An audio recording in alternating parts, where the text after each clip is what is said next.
Oh, that's a great question. Because timing in video has always been complicated, uh, even long before IP workflow exists. So in traditional system, everything was synchronized using a common reference signal, what we usually call genlock or house sync. Every camera and every device had to lock to the same video clock, and the main reason for that was switching. Because when a visual mixer cuts from one source to another one, both signals need to be perfectly aligned in time. If the frame timing is different, the switcher can lose lock, and you get glitch or visible kind of artifact. So genlock ensured that every device was producing frame exactly at the same moment. And that worked very well, but it also required dedicated infrastructure with really a controlled system. So once we move to IP network, things become even more complex because, you know, devices are distributed. They may run on different clock. And the network transport are different and introduce different latency and jitter. So today the challenge is not just synchronizing device, but understanding when media was actually generated and how different streams relate to each other in time.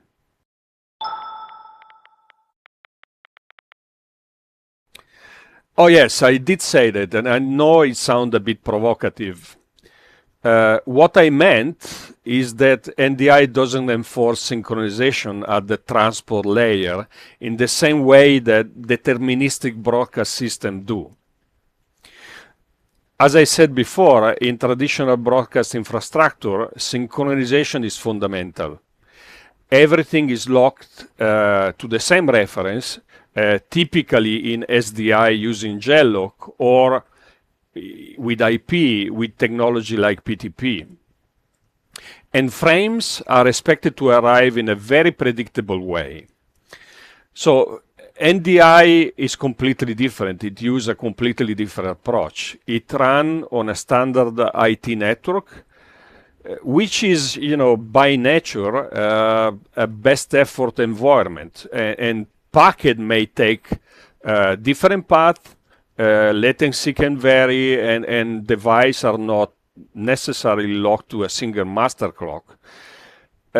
So instead of enforcing deterministic timing, NDI focuses on delivering media as efficiently and as quickly as possible.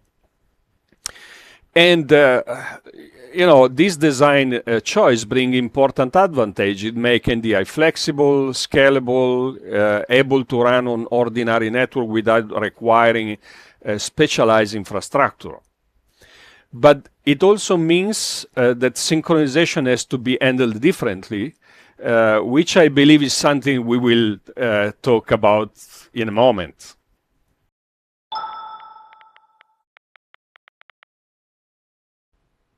So yes, the original philosophy behind NDI was very simple, no? Accessibility.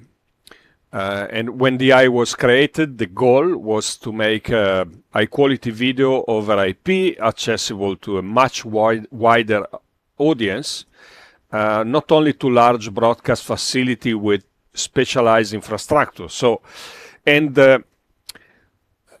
traditional broadcast system often rely on very controlled environment and dedicated timing signal, complex stuff in general. And that work extremely well, but it also creates a higher barrier, you know, for to entry. Vice versa, NDI was designed to run on standard IT network, the kind of network that, you know, all of us already use in office, studio, schools, you know, even at home today. And instead of requiring a perfectly synchronized infrastructure, the design focused on flexibility and easy of deployment. And Yep. So in other words, the idea was if devices can see each other on the network, they should be able to exchange, data, video, audio, metadata, exactly as it is with NDI. And that design choice made NDI much easier to adopt and allow it to scale from small production all the way to large professional environments.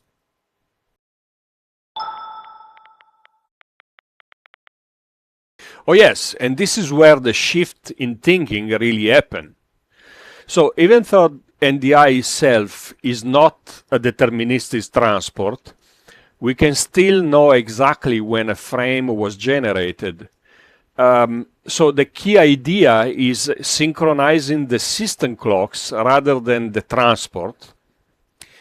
And so if the device on the network share a reasonably accurate clock using technology like NTP or PTP, maybe with a GPS, then each device has a common understanding of time. And so NDI can embed the time information directly into the frames as a timestamp.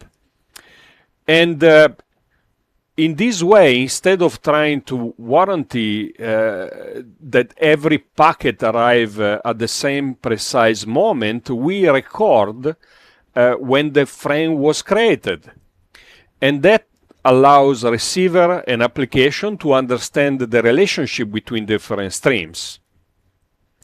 And we actually tested this approach internally and found that it worked very well for aligning multiple sources, even in complex workflow where the stream travel across different network paths. So in practice, synchronization becomes a matter of understanding the origin of the media in time rather than controlling every step of its delivery.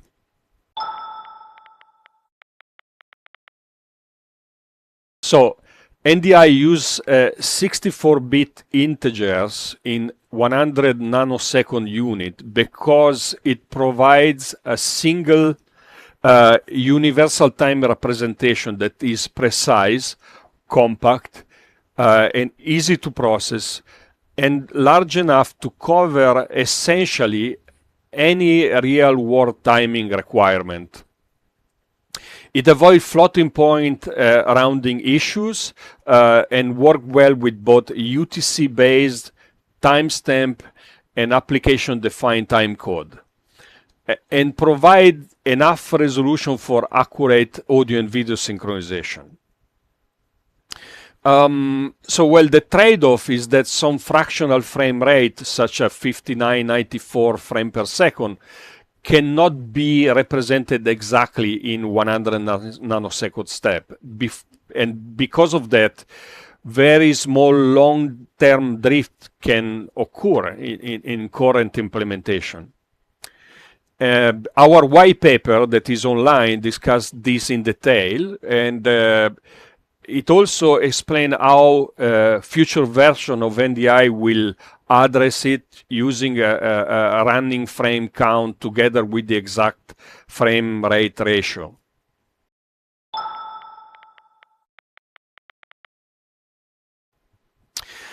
Okay, so a simple way to think about is this. Timecode tells you where you are in the media, while a timestamp tell you when the media actually happened. So the timecode represents the position of a frame within a media timeline, typically expressed as hour, minutes, second, and frame. And in some workflow, especially when camera use time of the day timecode, it can look very similar to real time, but fundamentally, timecode doesn't have a fixed universal reference. It can start at any value, follow the recording timeline of a device. A a timestamp on the other end is tied to an absolute clock, typically UTC. So it represents the exact moment when a frame or audio sample was generated according to the system clock. And in distributed system like NDI, timestamps are really useful because they allow a different device to compare media events against the same global time reference. Timecode is still important for production for workflow and recorded media, but NDI intentionally keep it flexible because different application use it in different ways.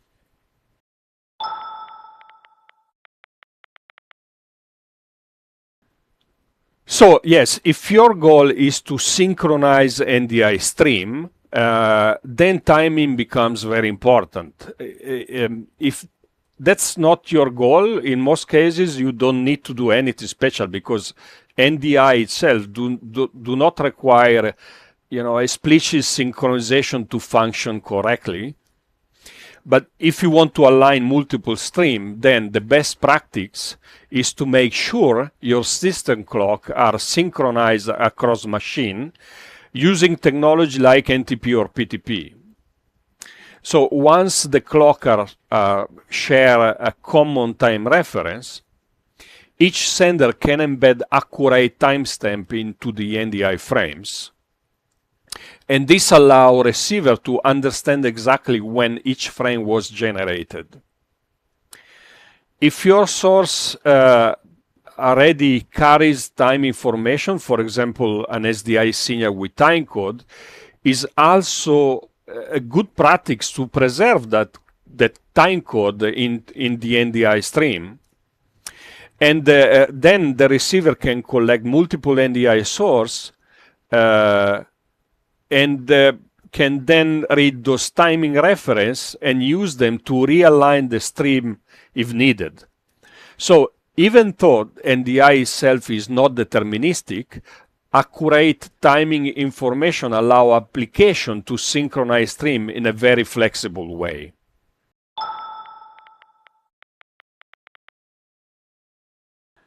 Okay, if I had to summarize it in one idea, I would say that NDI approach synchronization through awareness rather than enforcement.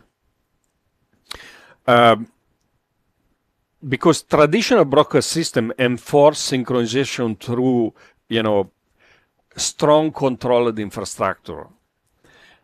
NDI takes a different path. It's designed to run on standard network, which are naturally best effort environment. And instead of forcing every device to operate under the same deterministic timing model, NDI focused on making timing information visible and usable.